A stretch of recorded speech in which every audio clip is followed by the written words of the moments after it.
Imagine this. You rent out your property to someone who seems nice, only to find out months later they stop paying rent, damage your unit, or cause endless drama with the neighbors. Scary, right? Here's the twist. Most of these landlord nightmares could have been avoided with one simple step: proper tenant screening.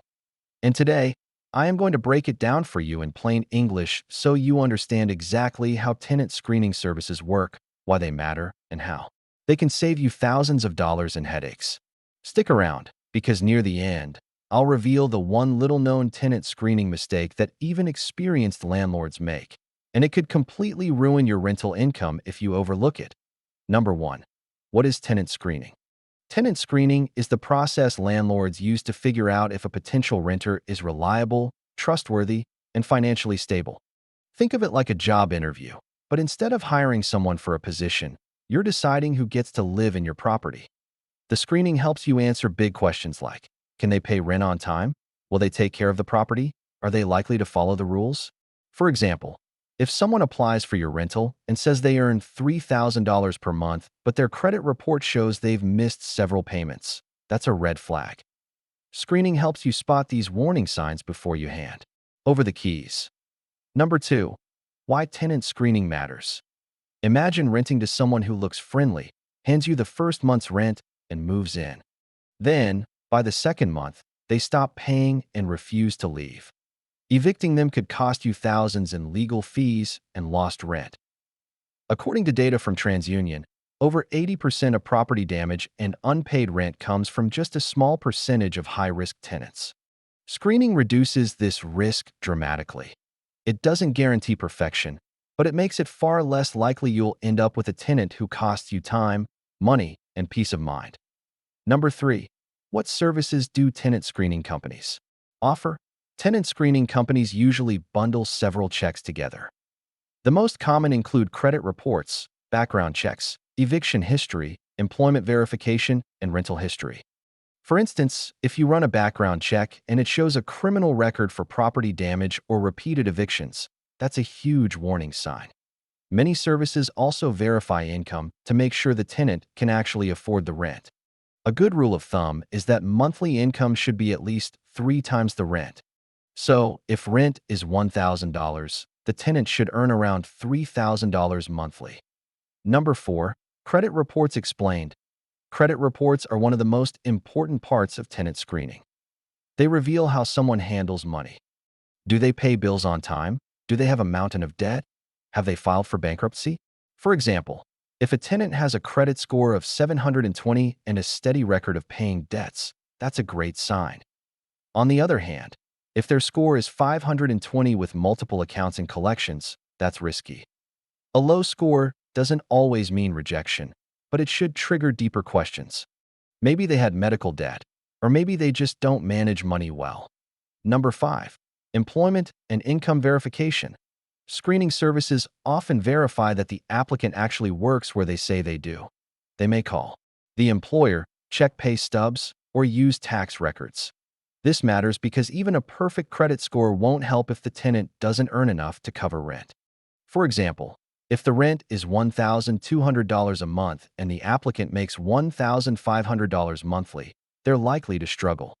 But if they earn $4,000, that's a much safer bet. Reliable income is the backbone of a good tenant. Number 6. Rental history checks. Would you want to know how someone treated their last landlord? Of course you would. Screening services often reach out to past landlords to ask simple questions. Did they pay rent on time? Did they leave the property in good condition? Did they follow the lease terms? For example, if their previous landlord says they always paid late and left holes in the walls, you'll think twice before approving them. Past behavior is one of the best predictors of future behavior. Number 7. Eviction history reports. Evictions are costly and time-consuming. That's why tenant screening services dig into whether someone has ever been evicted. If an applicant has multiple evictions in the past 5 years, that's a massive warning sign. Think of it like applying for a credit card with a history of bankruptcy. The risk is just too high. On the other hand, if their record is clean, it increases your confidence in them as a renter. Number 8.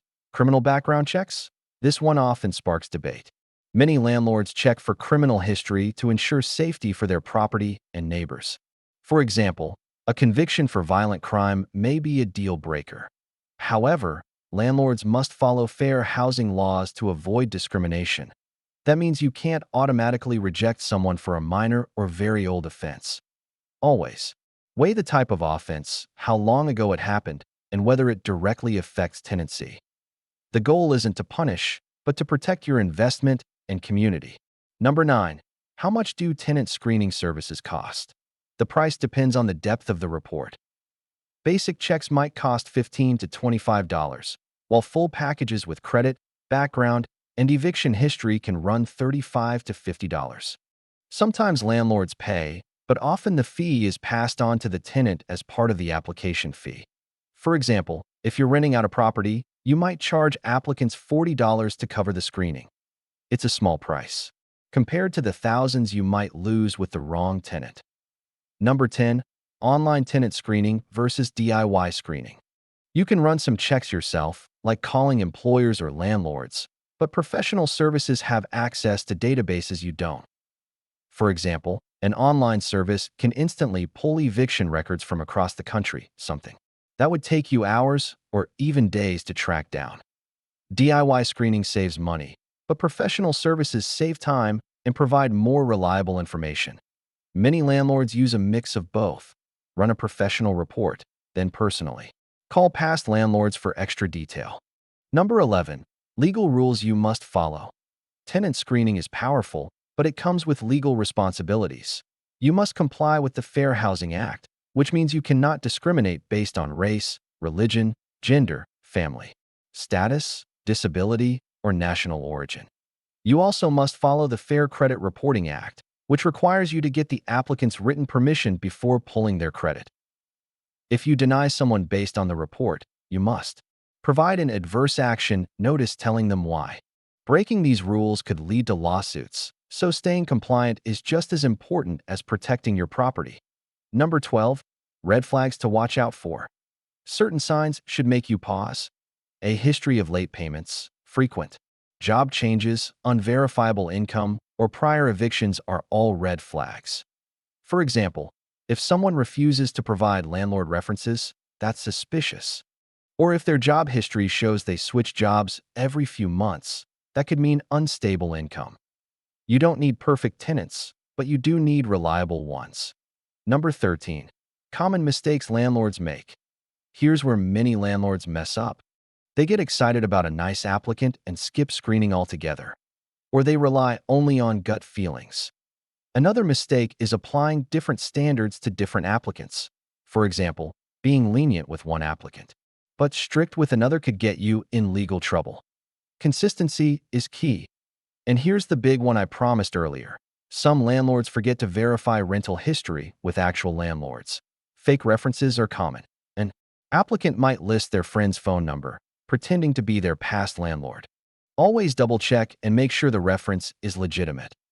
Number 14. How to choose the right tenant screening service. Look for services that provide a complete package: credit, background, eviction, and rental history. Popular options in the USA include TransUnion SmartMove, RentPrep, and Experian Connect. Each has slightly different pricing and features. For example, some give you instant reports while others take a day or two. The best choice depends on how fast you need results and how much detail you want. Number 15. How long does tenant screening take? Most screening services are fast, with basic reports available within minutes. Full background checks may take 1 to 3 business days, depending on employer or landlord responses. For example, if you're verifying employment manually, it could take longer if the HR department is slow to respond. Planning for this timeline helps you avoid rushing into approvals before having the full picture. Number 16. Can tenants see their own reports? Yes. Many services now allow tenants to pull their own reports and share them with landlords. This saves time and shows transparency. For example, a tenant might use Experian Connect to generate a credit and background report, then give you secure access to review it. This can make the application process smoother and give you confidence in the information provided. Number 17. What happens if the report shows errors? credit and background reports are not perfect. Sometimes mistakes happen, like outdated debts or incorrect addresses. If an applicant disputes information, the law gives them the right to challenge and correct errors. For instance, if a report says they were evicted but the case was dismissed in court, they can provide proof. As a landlord, being fair and open to correction builds trust and helps you avoid rejecting a good tenant by mistake. Number 18. Can screening protect against rental scams? Yes, it can. Scammers often apply using fake identities or stolen social security numbers. A solid screening service can flag mismatched information, such as a credit report that doesn't match the applicant's date of birth. For example, if someone provides an SSN but their credit file is blank, that could be a sign of fraud. Screening adds a layer of protection against these rental scams. Number 19. How tenant screening helps with insurance claims? If a tenant damages your property, your insurance company might ask whether you properly vetted them. Having a documented tenant screening process can support your claim. For example, if you show you ran credit, background, and rental history checks, it proves you acted responsibly. This can sometimes speed up the claims process and protect you from being denied coverage. Number 20. What role does social media play in screening? Some landlords now look at an applicant's online presence to get a sense of lifestyle. While not an official part of screening, it can give clues. For instance, if someone posts photos of throwing loud parties every weekend, that could raise concerns about noise complaints. However, this should never replace professional screening tools, and you must be careful not to cross into discrimination. Number 21. How tenant screening saves long-term costs. It's easy to see screening as just another expense, but it's really an investment. The average eviction in the USA can cost over $3,500 in court fees, lost rent, and repairs. Spending $40 on a screening report to avoid that is a no-brainer. For example, if screening helps you avoid even one bad tenant in 5 years, it likely saves you thousands. Number 22. Can tenant screening improve neighborhood safety? Yes. When tenants are properly screened, landlords help create safer communities. For example, avoiding tenants with a serious history of violence or property crime reduces risks for neighbors. This not only protects your property, but can also increase the overall appeal of your rental, keeping vacancy rates lower. A safe property attracts better tenants in the long run. Finding the right tenant isn't just about filling a vacancy. It's about protecting your investment, saving yourself from stress, and building a steady stream of rental income. Tenant screening services are the closest thing landlords have to a crystal ball, helping you predict whether someone will be a dream tenant or a financial disaster. So let me ask you, what do you think is the single most important quality in a tenant? Their income, their rental history, or their character?